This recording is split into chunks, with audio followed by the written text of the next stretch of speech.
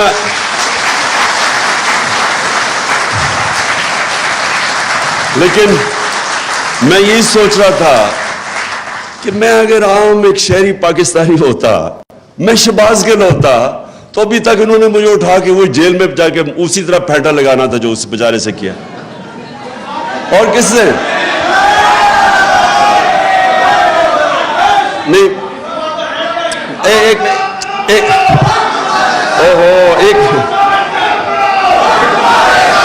بس بس بس بس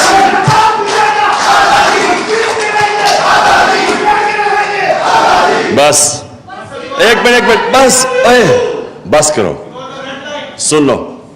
میں صرف آپ کو ایک یہ میرا مقصد آپ کو سمجھانے کا ہے کہ ایک عام آدمی پاکستان میں جس دن ہمارا قانون اس کو تحفظ دے گا کہ پہلے تو ڈریں گے لوگ اس طرح کا پرچہ کرنے کے لیے, جو ایسا پرچہ کرے گا دہشت گردی کا اس کے اوپر سوالات پہلے عدالت پوچھے گی کہ تمہاری جرت کیسے پڑی, کیوں نہیں اس طرح ہوتا. میں برطانیہ میں کتنے 20-30 سال دیکھا, کیوں کسی کے اوپر اس طرح نہیں ہوتا؟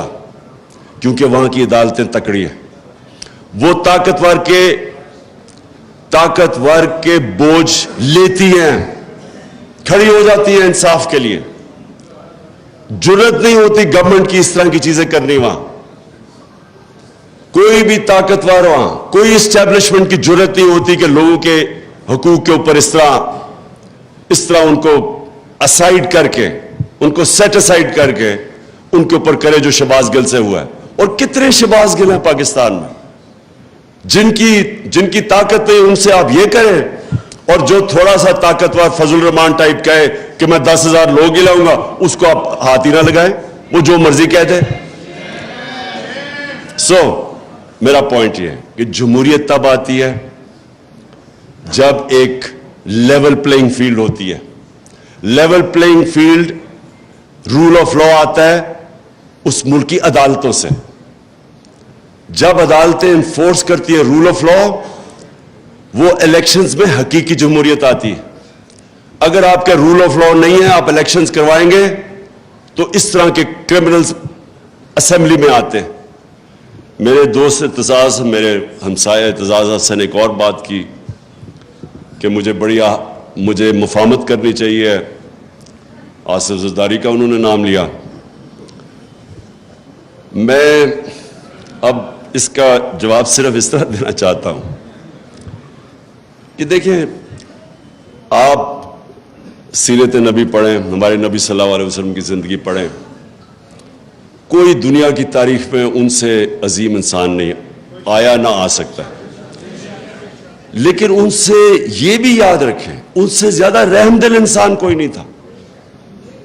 رحمت للعالمین تھے, سارے انسانوں کے لیے, مسلمانوں کے لیے نہیں, انسانوں کے لیے رحمت بن کے آئے تھے. لیکن اچھا فتح مکہ کے بعد سب کو معاف کر دیا, وہ لوگ جنہوں نے ان کے اوپر ظلم کیا تھا. لیکن جب ان کو کوئی کہا کہ جناب قریش کی ایک لڑکی نے چوری کی ہے تو اس کو آپ ذرا نظر ثانی کریں, تو انہوں نے تب کہا دو چیزیں کہیں. میں یہ چاہتا ہوں کہ یہ جب مجھے بار بار کہتے ہیں جی ان سے آپ میں تکبر بڑا ہے, آپ ان سے مفاہمت کر لیں, آپ انڈرسٹینڈنگ کر لیں. میں ہمیشہ یہ آپ بتاتا ہوں کہ جو رحمت للعالمین تھے انہوں نے ہر چیز پہ نظریے کے اوپر کافر کے خلاف نظریہ فرق تھا ان کا, ان کے اوپر ظلم ہوئے تھے, انہوں نے وہ بھی معاف کر دیے. لیکن جب ان کو کہا کہ کرپشن یا چوری کے اوپر قریش کی لڑکی کو معاف کرو تو انہوں نے کہا کہ بڑی قومیں تمہارے سے پہلے تباہ ہوئی, جب بڑا چوری کرتا تھا اس کو چھوڑ دیتے تھے, چھوٹے چور کو پکڑتے تھے. دیکھیں, اور کہا کہ میری بیٹی بھی چوری کرے گی تو اس کو سزا ملے گی. یہ کیوں کہا انہوں نے؟ کیونکہ جب ایک معاشرے کے اندر آپ چوری کو, کرپشن کو ایکسیپٹیبل بنا دیتے ہیں, آپ معاشرہ ختم کر دیتے ہیں. معاشرے کی بنیاد رکھی جاتی ہے قرآن کی آیت میں امر بالمعروف, تم اچھائی کے ساتھ کھڑے ہوتے اور برائی کے خلاف جہاد کرتے ہو. معاشرہ لڑتا ہے کرپشن کے اگینسٹ. میں یہ کہہ کہ لوگوں کو تھک گیا ہوں. آپ اگر ایک بڑے بڑے چور وہ نیب جا رہے ہیں تو آپ پھول پھینک رہے ہیں اس کے اوپر, تو آپ کیا میسج دے رہے ہیں اپنی یوتھ کو, اپنی عوام کو؟ آپ کیا میسج دے رہے ہیں کہ چوری بری چیز ہی نہیں ہے. مجھے کہہ جی وہ ہمارے صحافیوں نے کہا کہ دیکھیں جب عمران خان کو بھی اب وہ انہوں نے تقریر کرنے سے منع کر دیا تو نواز شریف کو بھی کر دیا. نواز شریف کو پاکستان کے سپریم کورٹ نے 2 سال کی تفتیش کے بعد, جب اس کی کرونا جو پینما پیپرز کے اندر پراپرٹیز اربوں روپے کی پکڑی گئی, اس کے اوپر تفتیش کے بعد اس کو ڈسکوالیفائی کیا اور سزا دی. مجھے کس چیز پہ کہہ رہے ہیں کہ جی آپ نے وہ میجسٹریٹ کو کہہ دیا کہ وہ اس کے اوپر قانونی کارروائی ہونی چاہیے, اور آئی جی اور ڈی آئی جی اس کے اوپر کہہ رہے ہیں میرا بند کر دیا, اور وہ ایک ہی ہے. جس ملک کے اندر آپ کے بڑے بڑے صحافی یہ کہتے ہیں, اس کا مطلب چپ پلیز کر کے سنو, جب آپ کے بڑے بڑے صحافی یہ کہتے ہیں معاشرے کے اندر کیا پیغام جاتا ہے کہ کوئی چوری بری چیز, کرپشن بری چیز نہیں ہے. آپ کے گھر میں کوئی ڈاکہ مارے, کیا آپ کہیں گے کہ اس کے ساتھ مفاہمت کرو, اس کے آ کے بیٹھو اور بات چیت کرو؟ آپ کہیں گے اس کو جیل میں ڈالو. تو کرپشن تو ملک کے اوپر ڈاکہ مارا جاتا ہے, تو آپ اس کو کہہ رہے ہیں کہ نہیں جی ان سے بیٹھ کے کرو. تو میں صرف اس چیز کے اوپر, کیونکہ میں زیادہ تر تو اپنے ہمسایہ اعتزاز حسن سے سب چیز سے اگری کرتا ہوں, لیکن ادھر میرے دین کے اوپر تو خیر ہمارا مختلف ویوز ہیں, لیکن اس کے اوپر کہ آپ ہر کسی سے کمپرومائز, پالیٹکس ہوتی ہے آرٹ آف کمپرومائز, لیکن جس وقت آپ کرپشن سے کمپرومائز کرتے ہیں, جنرل مشرف نے یہ جو بالکل سلمان راجہ ٹھیک کہہ رہا ہے, وہ جو این آر او دیا تھا, کبھی کسی نے ایسٹیمیٹ کیا ہے کہ اس کا اس ملک کو کتنا بڑا نقصان ہوا, کہ کس طرح کرپشن کے دروازے کھلے, کتنا ملک پیچھے گیا. مجھے جب گورنمنٹ میں 4 گنا زیادہ قرضہ ہمارا نیشنل ڈیٹ بڑی 6 ٹریلین سے پہنچ گئی 30 ٹریلین پہ. ہم نے جو پہلا پیسہ اکٹھا کیا ٹیکس میں آدھا چلا گیا ان کے لیے ہوئے قرضوں کی قسطوں پہ, تو ملک کدھر سے چلانا تھا. کرپشن ایک معاشرہ لڑتا ہے, معاشرہ اس کو ان ایکسیپٹیبل کرتا ہے.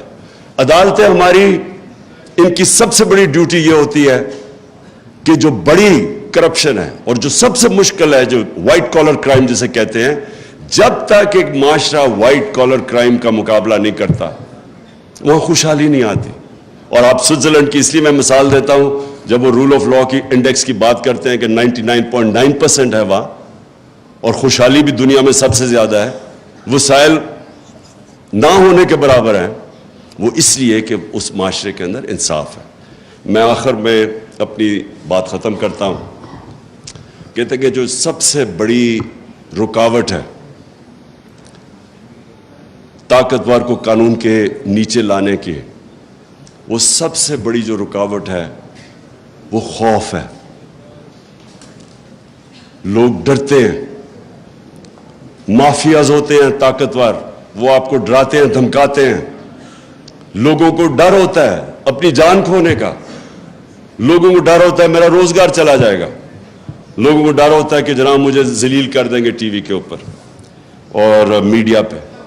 میری آخری پوائنٹ یہ ہے کہ جس وقت ایک قوم یہ جو خوف کا بت ہے یہ توڑ دیتی ہے اور وہ کھڑی ہو جاتی ہے، جب وہ اپنے آپ کو آزاد کر لیتی ہے اس خوف سے، تو پھر عدلیہ بھی اس قوم کے سامنے انشور کرتی ہے کہ جسٹس ہو، کیونکہ جو ڈر ہوگا قوم کھڑی ہو جائے گی.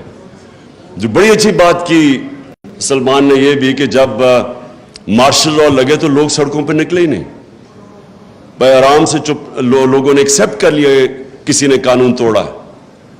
لیکن میں یہ سمجھتا ہوں کہ ہمارا ملک یہ بہت بڑا اللہ نے کرم کیا ہمارے ملک پہ کہ ہمارے لوگوں کو بیدار کر دیا ہے، شعور آ گیا ہمارے لوگوں میں، چینج ہو گیا ہے. کبھی میں نے پاکستانی قوم کے اندر اس طرح کی بیداری نہیں دیکھی. اور مجھے جو سب سے زیادہ اس وقت ایک میرے دل میں خوشی یہ ہے کہ ہر چیز، یہ جو بری چیزیں ہو رہی ہیں یہ میڈیا کے اوپر، یہ سوشل میڈیا کے، ان کے لوگوں کو دبا رہے ہیں.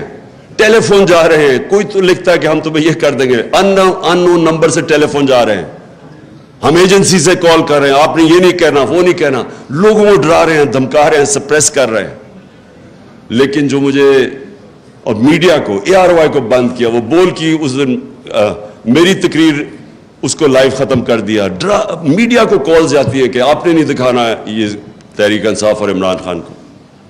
لیکن اس ساری چیزوں میں جو سب سے خوشائن چیز ہے ہمارے ملک میں کہ ہمارے لوگ وہ ادھر پہنچ گئے ہیں کہ میں اب پورا میرا ایمان ہے کہ یہ جو شعور کا، میں یہ ورڈ یوز کرتا ہوں شعور کا، اور یہ جو بیداری کا جو جن ہے جو بوتل سے نکل چکا ہے، جو مرضی اب کوئی کر لے، یہ اب بوتل میں واپس جانے نہیں لگا. یہ جو میرا ایمان ہے کہ یہ اب ملک کو انشاءاللہ حقیقی آزادی کی طرف لے کے جائے گا. شکریہ.